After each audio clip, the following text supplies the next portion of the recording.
Okay, Russ, go ahead. Hey, Mike, who won last night? I don't know. I was watching the Celtics and the Cavs. Well, I hope you broke away enough to at least read a couple of my texts. But I haven't made a choice yet where I'm going to actually get those wings. I'm going to leave that up in the air right now. Well, I hear McDonald's has real cheap wings, so we'll try those. Thinking we're going to go to the Anchor Bar because you hate it so much. No, we are not going to the Anchor Bar. You can buy on your own. I wouldn't. First of all, somebody got murdered there, so if you want to go there and put your life at risk, be my guest. But for those who didn't watch, Russ and I had a little bet on Game 7 and on the series. I have been picking Tampa since the beginning of the playoffs. I thought Tampa was going to go to the final, which is not exactly out on a limb. Russ, for some reason, thought that I'm just saying this to get a reaction here. The perennial choke artists known as the Washington Capitals, which they apparently aren't anymore because they're in the Stanley Cup final. I thought that there was no chance they were going to get by Pittsburgh and no chance they were going to get by Tampa, and they have done both. So I owe Russ a single order of wings. I specify single. That's fine. That's all I would. I What's mean, interesting about the Capitals is I took Tampa to win that series, Mm. but once I watched them started to play, I switched. When you see them together, my Game 7 prediction was a 4-2 Washington win because when you watch them play, two things bothered me. First of all, Tampa Bay struggled 5-on-5 against Yeah. Washington. I mean, they really weren't even in the same, um, time zone in terms of their ability to compete on a 5-on-5 level. And the other thing is the energy that the Capitals get from banging the body is just incredible. And that's why when I look at, like, they were the only team in my mind that had a chance against Vegas. I agree. I kept picking for a lot of those same reasons, and Mike kept picking against them. Thanks. Yeah. Well, Well, Mike, three of the top four hitters in the playoffs are Capitals, I and kept pointing that out, and Mike kept coming up with other. Ovechkin is like third or fourth. He's I got know. 66, hits, and Wilson. I'm wearing my Kevlar here, Russ. Keep going. Yeah. You would think such a scholarly guy like Mike would figure that out, but he Hey, didn't. I've got all the diplomas. No, no, But look, honestly, I would say this: hitting statistics to me often aren't very meaningful, yeah. but in this case, they really are because Yeah. these are real hits that are really giving the Capitals energy. Like they're really feeding off their ability to kind of slam you and Yeah. and I think they're wearing down teams as well. Like they're not just easy pushes against the board. So They wearing teams down. And I mean, again, when you have a guy like Ovechkin that's getting 20, 25 a game, come on. It's Yeah. gonna pay. Well, They paid a price. Tampa paid a price. There's no doubt. Mike will now pay a price. But I'm on a hot streak. This is like the second bet that I've won live on the air in the last couple of weeks. I won a free Met game a couple of weeks ago. It was Mets Phillies. I was about. wait a second. Is that something? Is that something good? Yeah, that's good. Yeah, the Mets won that night. It was very good. Yeah. Yep. Okay. All right. Well, let's start the show. Eck will be here any second. Well, let's start the show. Hello, Hockey World. Today is Thursday, May 24th, 2018. I'm Russ Cohen from Sportsology. Kevin Allen of USA Today Sports. And I'm Michael Agello, and this is the Hockey Buzzcast here on HockeyBuzz.com. As we were discussing previously, the Game 7 between the Tampa Bay Lightning and the Washington Capitals at Amalie Arena in Tampa, a 4-0 victory for the Capitals, who get to the Stanley Cup Final for the first time, I believe, since 1998. Yep. And they will play the expansion Golden Knights. And there's so many stories, and we'll talk about that going forward. But let's talk about the game last night as we were. I mean, I have to say this. I had not even turned the game on when all of a sudden, Twitter went abuzz that, Ovechkin had scored 62 seconds into the first period. And I'm getting that doomed feeling, Kevin, because they meaning Tampa, they needed the Vasilevsky of game 3, 4, and 5. Yes. They needed Vasilevsky to stand on his head, and the things from game 1 and 2 that screamed were the 2 goals in each game at the ends of periods that took the life out of Tampa Bay. And as soon as I heard Ovechkin score a minute and 2 seconds into the first period, I'm like, it's the bad Vasilevsky, not the good one. Well, and it wasn't the typical Ovechkin rocket launch. That was a very stoppable puck, and it was a puck that should have been stopped. It was a long range bomb, but it wasn't one of his patented shots that can overwhelm a goalie even when you see it coming. So, and it just really sort of deflated the Lightning. They just weren't the same after that, and they just really couldn't match the Capitals' intensity, other than Callahan. But for the most part, they just don't have those type of guys. Like you look at the hit parade that the Capitals now have, where they've got Tom Wilson, who is scary. They've got Ovechkin, who has got over 60 hits. Even TJ Oshie has over 50 hits. And Orpik obviously has a ton of hits, and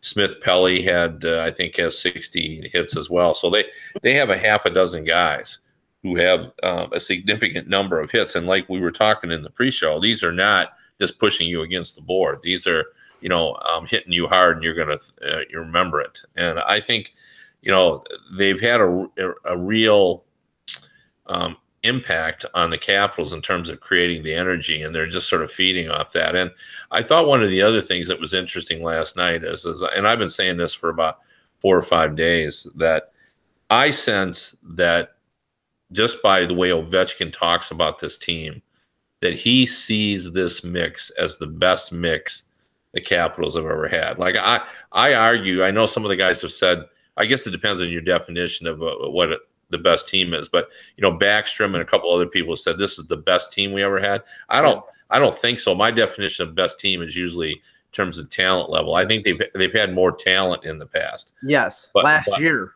they did, for sure. But what I think people are saying is, and what I sense from Ovechkin is, I think Ovechkin is known for a while that this mix seems right. Now, that's something you can't define.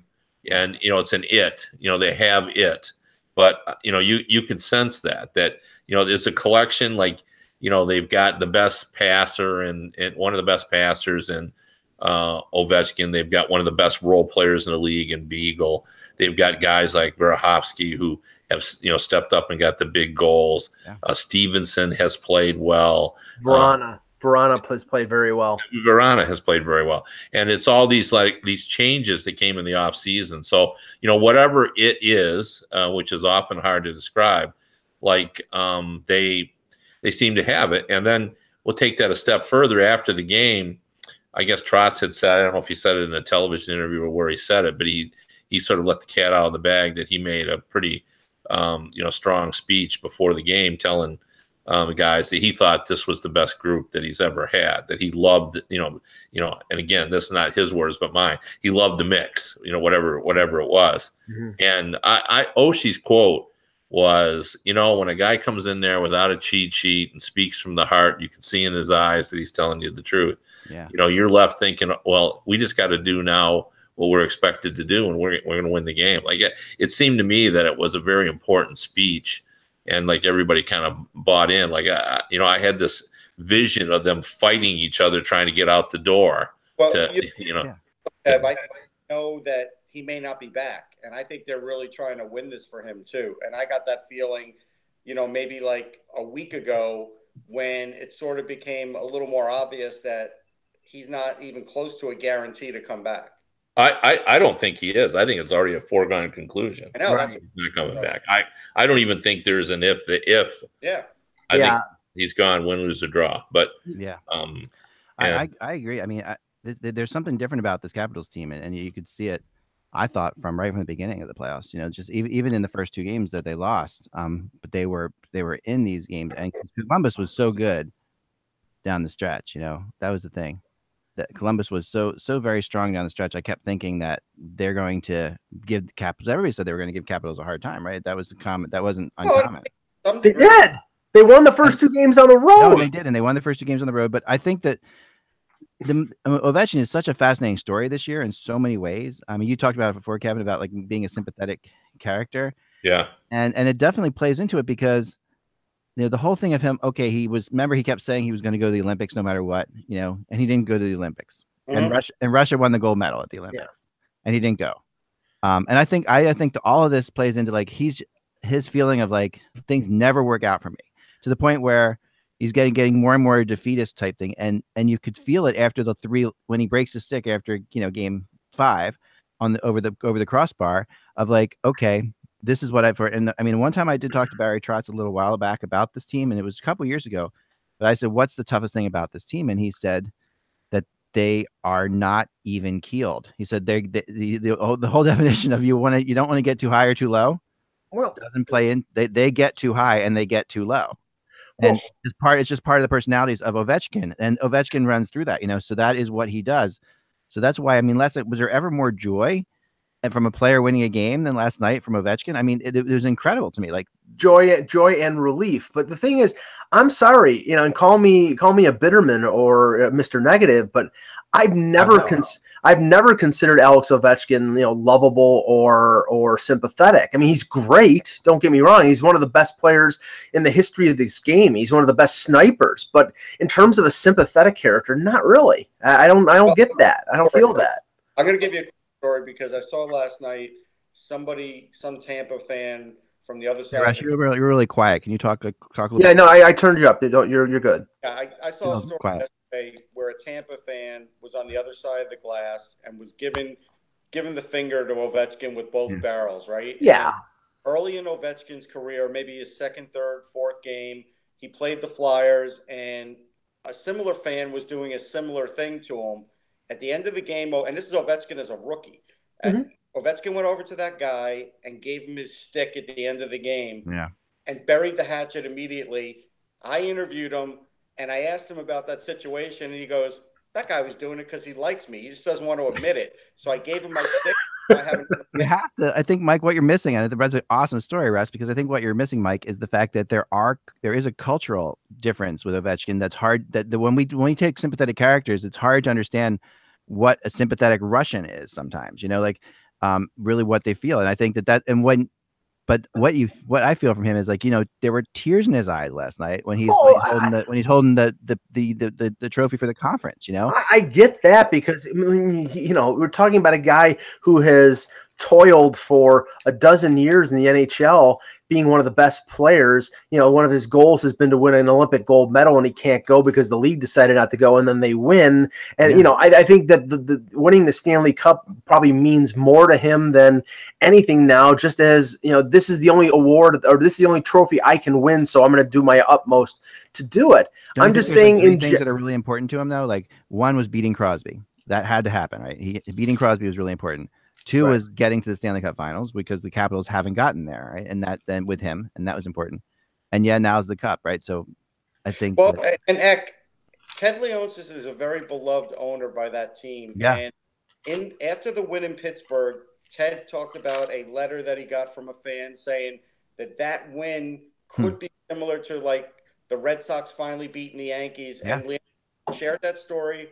And then he goes, well, just go talk to the players. But you could tell that win showed him that there was hope. And that meant a lot to Ted Leonsis and his family. His whole family was there. And they were trying to stay out of the way, but they were so thrilled, even just beating Pittsburgh, that you kind of knew something was going on then, or at least I did. And Kevin, you've interviewed Ovechkin more than us by far. You know, I mean, you've interviewed him probably, a dozen times at least, or if not more. Oh, more than that. Yeah. I remember the conversation when I brought it up, and to be honest, none of you guys bought into the sympathetic. I know. At the time. And my thought is this: first of all, you know, it's not like he's easy to deal with. Like having interviewed him many times, you do get the good Ovi and the bad Ovi in terms of. And you know, when you get the bad Ovi, he's just kind of, you know, curt to short answers and everything else. But the reason I thought he was sympathetic at that time was, you I think we all agree and recognize his greatness. And I take it a step further. I think he has been miscast. I think some people see him as selfish. Yeah. And he has never, ever, ever been selfish. Yeah. I have been around him a lot. I've seen him. He cares greatly. He always goes to the All-Star game. And whenever they try to do, he always tries to be an entertainer. When they tried to, be goofy for a while and do those skits, goal scoring, he got into it. He shows up all the time when the season is over. He goes and he plays for Russia at the World Championships. He loves to play. He loves to practice. He loves his teammates. He's always been tight like that. So I just thought this is a guy, like, to me, over time, sports has become much more about the negative. Like when we were growing up, fandom was you wanted your team to win. And, we didn't see everybody, at least in my era, on television all the time. So you didn't know that much about them. And, there was far less negativity. Now we know everything about them. And we almost look for reasons not to be happy. With Mike, Russ, that's a great example. You got on DiPietro for the pants he was wearing. I did. And one of my readers said, that's got to be the first time in the history of the world that one man has criticized another man's pants, which I thought was one of the funniest lines I've ever heard. He said, real men don't talk about other men's pants. If you hang around Russ enough like I have, though, you realize that's not out of I'm making that's just a silly way to make a point. Did you know Russ was a cousin of Mr. Blackwell? Yes. Russ is always the epitome of fashion in the press box. I use that just for a silly way to kind of make the point is that, in the old days, I think everyone would have sort of rooted if your team was out, say it would be great if Ovechkin could win because he's a great player. And we would have viewed him as being a guy that wanted to win and everything else. But it's not like that anymore. No. Now, if you love Crosby, you hate Ovechkin. Right. Yeah. And if you love Ovechkin, you hate Crosby. Yeah. I don't know why we're there, but that's where we're at. So no, and that's not a new thing, Kev. Oh, I can harken back to 1986, and I told Russ this. Somebody asked me. I'm sorry, getting the echo here. Somebody asked me once, who were you rooting for between the Mets and the Red Sox in '86? And as being a Yankee fan, and I'm like, I'm rooting for a midair collision. I'm not. I don't want either one of the teams to win. I hate them both. Yeah, but here's why. We didn't know that before because your thoughts didn't get out there. Sure.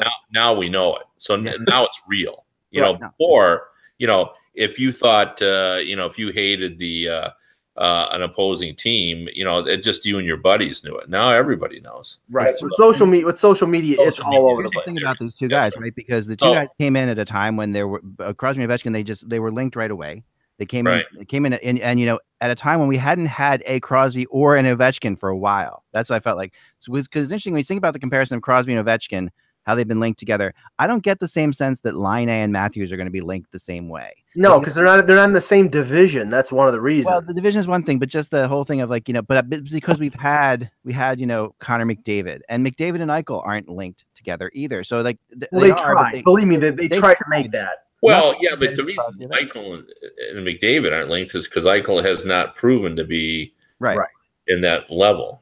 Yeah. What's funny? If it would have been any other guy, if Crosby wasn't even around, it would be Malkin versus Ovechkin. Yeah, maybe though. I'm not sure about that. No, this cuts to the core of hockey fans. This is Canada versus the Russians. No, It is, and this is a playmaker, a hardworking versus a scorer. And scorers are what are scorers? They score goals. They don't give assists. What people who don't give assists are what? They're selfish, right? So that's the thing that, a guy who scores goals is going to be considered selfish because he's not, there's nothing about Ovechkin's character that's selfish, but I don't agree with that. I never thought Mike Bossy was selfish.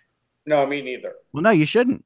Absolutely not. But Crosby is so unselfish. Like he was, and Crosby had success. He made the players around him better. Because Crosby's a center. He's a playmaker. I mean, he's a great scorer too. I mean, but your point is right in sort of this regard, because the Russian versus Canadian thing. I think it sort of colored the way we thought about him. Not being me and you, but the fans just kind of looked at him and, they just say, well, he's a Russian, he's a scorer, he's not, he's selfish. The hockey world, it comes down to like when Don Cherry's doing Coach's Corner or whatever, all this still hear him talk, when he brings up a Russian, there's something in his voice about Russians. Does that. And this has been going on forever, right? And you hear it and you feel it, and this kind of epitomized it. And at a time, when Ovechkin came in, remember, there was also a point at which, Ovechkin was coming in off the tails of Kovalev, off who was like considered guys like Fedorov. Yeah. And what Kovalev was considered like incredibly talented, but never lived up to it. Right. Enigmatic. They should stencil in enigmatic on his tomb whenever he passes away on his tombstone. We talked about him. He could probably be a great coach one day, but nobody ever did Joe Sakic versus Pavel Datsyuk. It didn't happen. The only reason this happened was because NBC decided to make it a thing early in their career. Yes. And people bought it. Yeah, the media did it too. We did it writing wise because we wanted it to, to be real. But it was really forced because one's a winger, one's a center. They weren't also in the same division, which is usually important. They play each other all the time on NBC at 3 o'clock. But they really, and they never really hated each other. Yeah.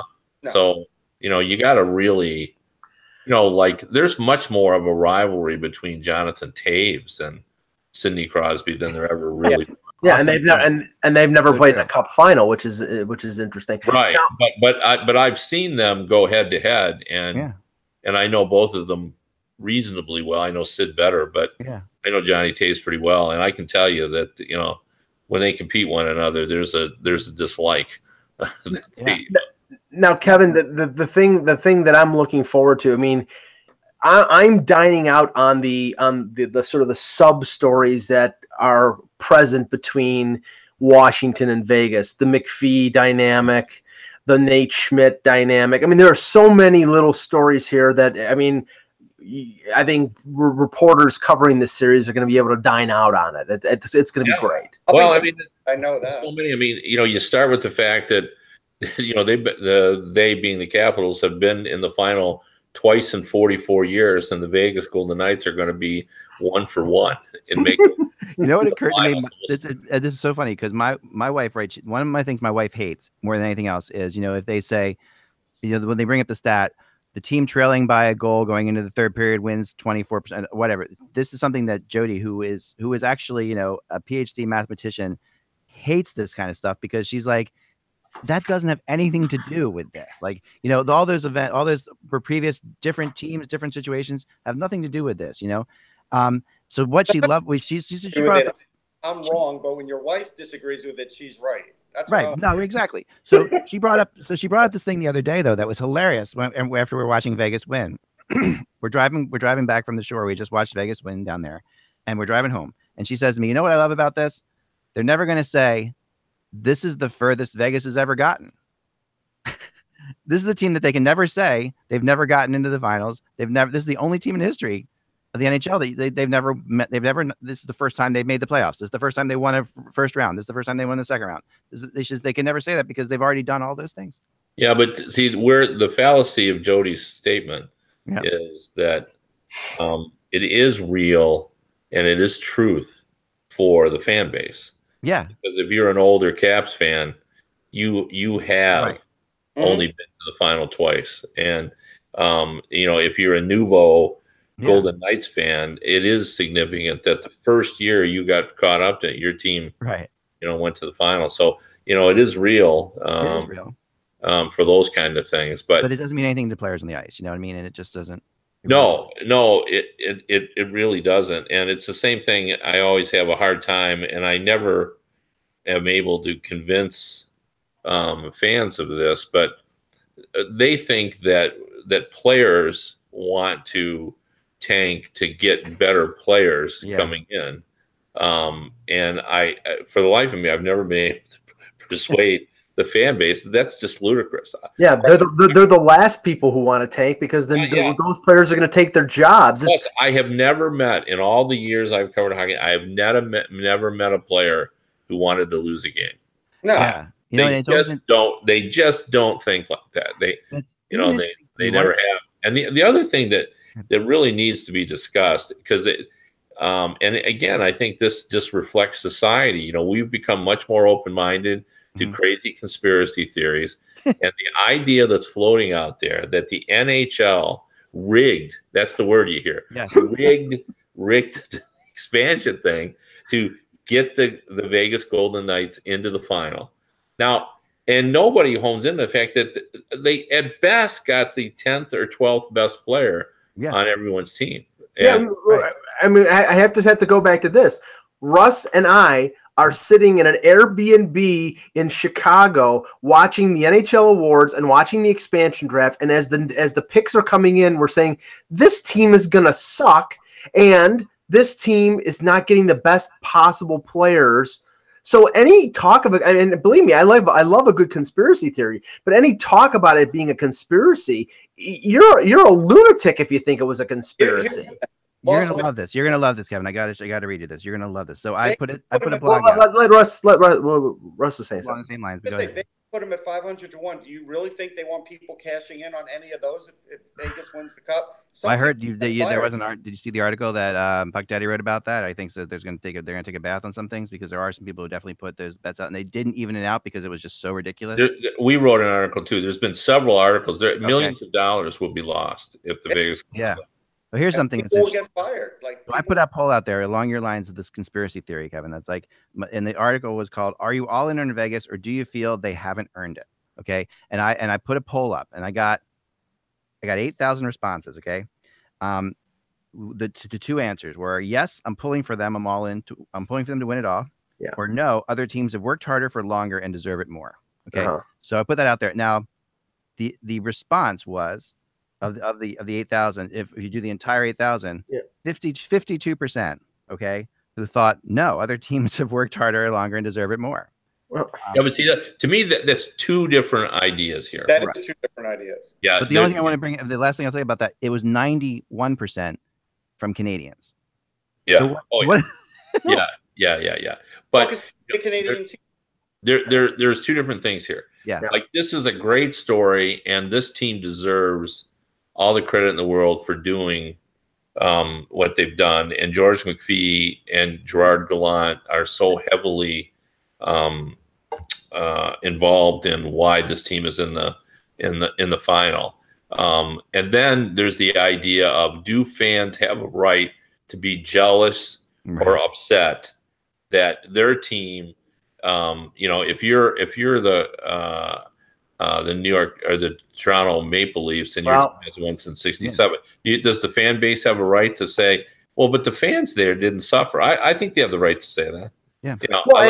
And when we were talking about this earlier in the week, Kevin, and I was going to write something, and then all these management changes in the Leafs sort of got me sidetracked.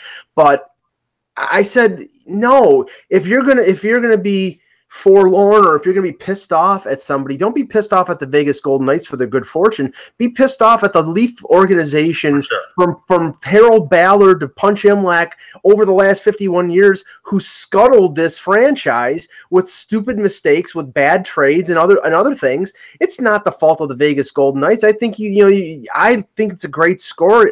I'm all in on it. I think it's great. Here's the thing: that he is going to get the Stanley Cup right, because we all thought that there's no way Vegas could make the playoffs or make it to the Stanley Cup.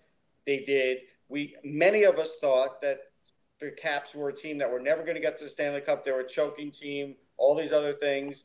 They were, and they're not anymore. So people in the media are going to be picking one or two of these teams that they never thought they'd be picking. Yeah, so that's going to right here. This is what I thought about this a lot too, and I really want all your opinions on this too. So Vegas, everybody's trying to figure out how they did it, what they did it, what's going on, and people who are interviewing for other GM jobs or the owners are saying, how can we do what Vegas did? This is all like going, and it comes to, did they do it because of the fact that we can't just line, okay? Like, if you're the Leafs, we can't just move this guy. We can't just do that. So you end up there's certain things you can't just do over time. So you can never really build a team from scratch like an expansion team can, because there's things you can't just do.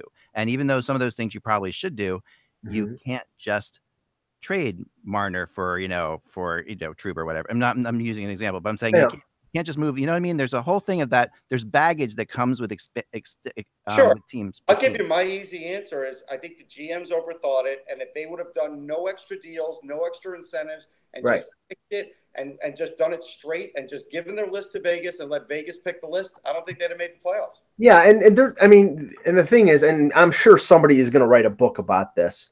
About the expansion draft and about how Vegas has been this ridiculous success. But you have to take into consideration, and I heard this sort of secondhand, like everybody's ripping Dale Talon in Florida. Apparently, the ownership of the Panthers wanted them to cut salary big time, and that was one of the reasons why they went out full throttle to get Vegas to take Riley Smith and his $5 million salary for another 5 years. Now, giving up Marchessault, and then that was the price, then now there's where something has to be called into question. But, if he's under orders, you got to cut the payroll, then how can you really blame Dale Talon? You can't. And that came out like that's not new news. That came out back then. Like that was reported when it happened. But people have forgotten about that, Kevin. No, that's right. But I mean, those are what carried. Like they got two good players out of Minnesota as well. Yep. They got thirds of a line. Yeah, and Eric Halla, and it's those kind of moves. It's knowing and projecting that Carlson was better than a 6-goal scorer that he was in Columbus. It's taking all those defensemen. It's knowing that Schmidt could be I remember talking to George McPhee right after the draft and him predicting that Schmidt was going to be one of his top defensemen. I don't think thought he was going to be his number one, but he thought he was going to be, and he was a spare part in Washington. Like he finally got into the lineup and then held his place in the playoffs. But before then, he was kind of on the. People knew Schmidt had talent. We all kind of knew he was fast. Right. But I will say this, Kev. Here's the most interesting guy I think on Vegas is Derek Englund, because when he got selected, basically they were like, "Hey, look, this is his last year. He's going to transition into a front office job." He's played way better than that. Yeah, no, for sure. He's always been a serviceable player. Yeah. Everywhere he's ever been, he's been. They don't play that. Yeah, they liked him, but I think they mostly took him because he had lived in Vegas for a dozen years. Yeah. And what's he going to be remembered for? That speech. I mean, that speech. Yeah, it was incredible, and that played a role as well. I mean, you can't speak about that if you're the Golden Knights, but that unified the community behind this team. It's almost like the community owns the Knights and not Bill Foley. And it was really the Golden Knights were trying to do something to help, and in trying to help, the community got behind the Golden Knights because they were so impressed by them. And now, I'm assuming we're going to do our predictions tomorrow, so I wanted to ask Kevin about. Let's do Kevin's predictions today for sure. Right. Yeah. Well, this is a really tough one for me, because I've taken the Golden Knights in every round because I like how they play, and I think one of the sneaky aspects of their game is they're physical. They've got guys like McNabb and Eakins and Carrier and stuff who have a lot of hits. But you know what? Washington has more players who can hit more, and I think that's going to play a role. And Fleury, I think, has been better obviously than Holtby, but Holtby's been pretty good. Yeah. So I think they're pretty evenly matched, but I'm going with the Capitals in 6 games. Now, here's the thing, Ken.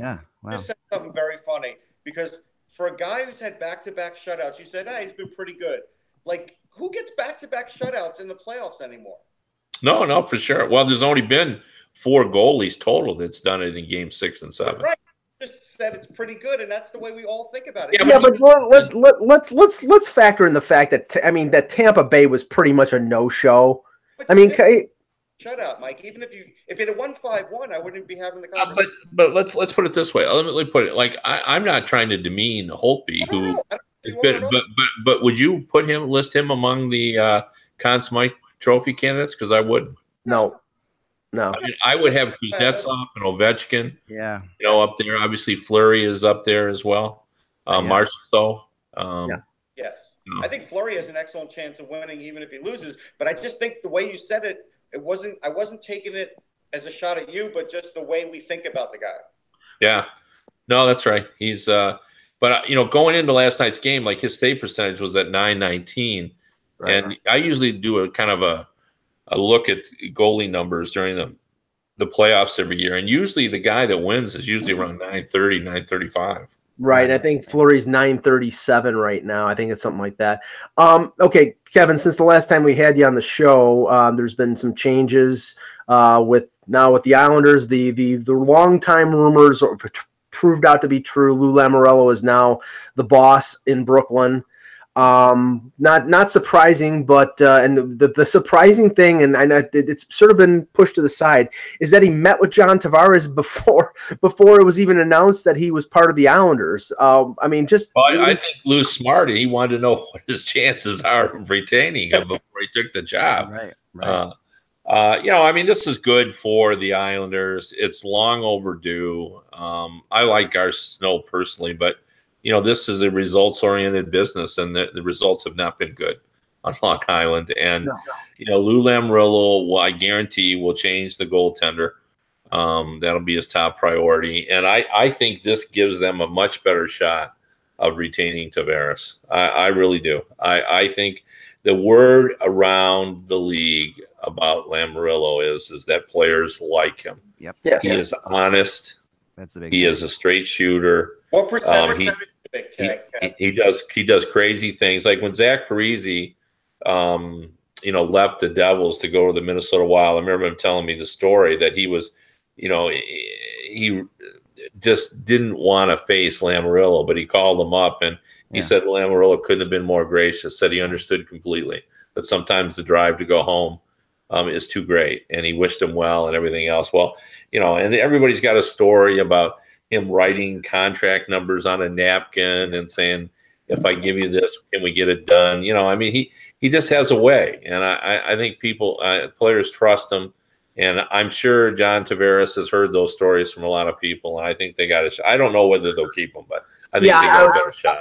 I was going to say, we're getting the echo here. Yeah. Just mute yourself for a second. Okay. Yep.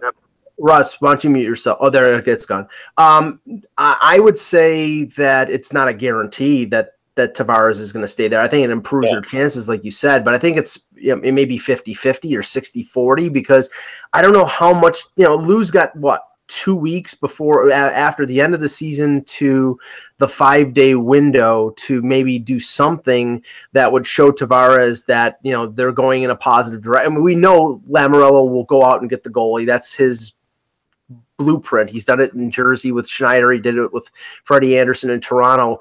We were talking about this on the show the last couple days. I don't know what, Russ was saying John Gillies with Calgary, but I know that Lou likes to get somebody who's a little more established. But if you look at the landscape, other than maybe Corey Crawford or Jake Allen, I don't know what number one goaltender is out there that can step in that he can trade for. Well, my blog today was just about this. And I the two that I had heard right off the bat were possibly Crawford, and I also heard Ranta, out of in Arizona.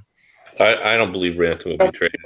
They went through that last year, and the reason why they have two goalies under contract is they don't want to go through what they've gone through last year. Right. It was hurt. So Ranta was so good. So I don't believe Ranta. I don't know why Blackhawks would trade Crawford. They're not rebuilding, so I don't see that either. But the guy I thought of immediately was Schneider in New Jersey. If they're going with, if you believe in Kincaid. No, I don't believe that deep. So. I mean, it's an interesting one. I mean, when is Schneider's contract done? He's got, I think, 2 more years, I believe. I'll double check, but I think it's 2 more years. Corey Schneider is up. No, excuse me. He's got 4 more years at $6 million per. Have you heard rumblings too that Tristan Jarry will be traded by the Penguins? No. Wow. Well, I mean, Well, I mean, he's potentially. I mean, he's got I think the aims of being a number one goaltender, but I mean, he hasn't really proved it yet. But I think he's got the qualities and to be that type of goaltender. It depends on what Pittsburgh can really get for him. I mean, Russ, do you think they can get more? I mean, the prices for goaltenders out there. I mean, I could get somebody's second first-round pick if it's a late one. Yeah, I mean the Islanders have 2 first-round picks, and they're in the 11th and 12th. So unless you're getting yourself an established goaltender, which I wouldn't give up one of those for Jarry. I wouldn't. Yeah, but I mean anything's possible. I mean I know that I've been talking about, and again, this is a goaltender who's played 15 games in the NHL and they weren't particularly good, but a goaltender like Garrett Sparks in Toronto, who's won the AHL version of the Vezina and is 1 game away from getting to the Calder Cup final. He's 24 years old, and the Leafs are they have Pickard, they have McElhinney, they have behind Anderson, and they won't be able to send this guy down to the minors next year. So it might be a situation where they could get a lot for him in a trade. And that, I mean, I'm not saying Islanders, but Lou knows who he is, and he might be ready for the NHL. So maybe that's a possibility too. I like Sparks, but I think Malcolm Subban might be better. Yeah. Yeah, I mean, don't you think he's going to go for an extent to do it for somebody established though? Because Lou likes to have that like part of things more hard to get. That's the problem. It's going to be hard to get that guy. Yeah, there is a lot. How about Grubauer? That's a good one. That's a good name. I heard that one too before. Yeah, that's a good name because I think Opie has definitely established himself as the goalie again, and they also have Samsonov coming, right? So they have. Right. I mean, they definitely Grubauer should be available. The question is, does it matter that they're in the division anymore? Does it even matter? Yeah, it does. It does. With goalies, you would think it would. Yeah. How about Henrik Lundqvist? Wouldn't that be? Yeah, he's got a no trade. So I know. I'm kidding. I'm joking. Yeah, no, that would be ridiculous. But yeah, no, I think you're just gonna have to do something. And I think that also the other thing that's coming into fruition is Lou going to try to did he tell Tavares, and some people are speculating that he did, that he's going to make a run for Kovalchuk. Which would give that's another name that Sure, I'm sure he mentioned it. Maybe Lou will call up Marty Brodeur and he'll stop doing commercials and he'll get back in shape. I wouldn't doubt that Lou takes a run at James Van Riemsdyk because he's clearly, and this is the other thing I wanted to ask you, Kevin. I mean, Evander Kane, 7 years at $7 million per. Like that they need to check Doug Wilson's sanity on this one. Well, it was a daring move. Like, the 2 teams have he's worn out his welcome with those teams that he's been with, and maybe they believed he's at the level of maturity. They really loved what he brought to the team. Yeah. But that's a lot of years. I'm less if I'm more worried about the term than I would have been about the salary. But isn't it so out of character for Doug Wilson to do that kind of a deal too? That just. Not recently. Look at the deals that he's just recently signed. He extended Vlasic for I think 7 or 8 years at $7 million. He extended Burns. He extended Martin Jones. He's been spending in that market. That's the thing. So it's not that. And they're supposed to go after Tavares too. Right. Yeah. That's been also said. What do you think about the Tavares and Nashville stuff, Kevin? That's been coming around a lot lately. Yeah, I don't see that. I mean, it would make a lot of sense because I think they were they had to be. Disappointed in Turris. Yeah. Yes. So they'd have to move Turris though. Yeah. Yeah, and Tavares and Subban are buddies back to their days in Toronto. I think they played like minor midget or something like that. There's lots of pictures of them, and like Stamkos too, because they were all around the same age. It's such a great destination for Tavares from his perspective. You would think it's like you're going to a low impact market as far as they're not going to pound you like crazy. You're going to a team that's definitely has a possibility of winning.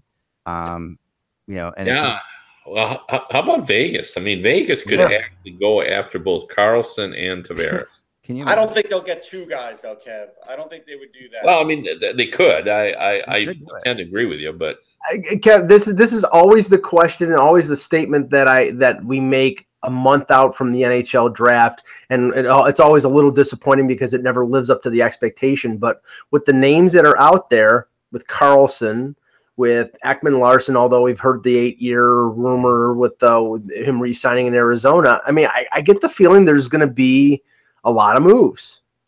Well, I don't think Carlson will happen until after the draft because I think they will follow through and make him a token offer. Right. I don't expect I'm going to take the Coyotes at their word. They believe they're going to re-sign Ekman Larson. And, until they prove that their word is not good, I'm just going to believe they're going to get it done. Yeah.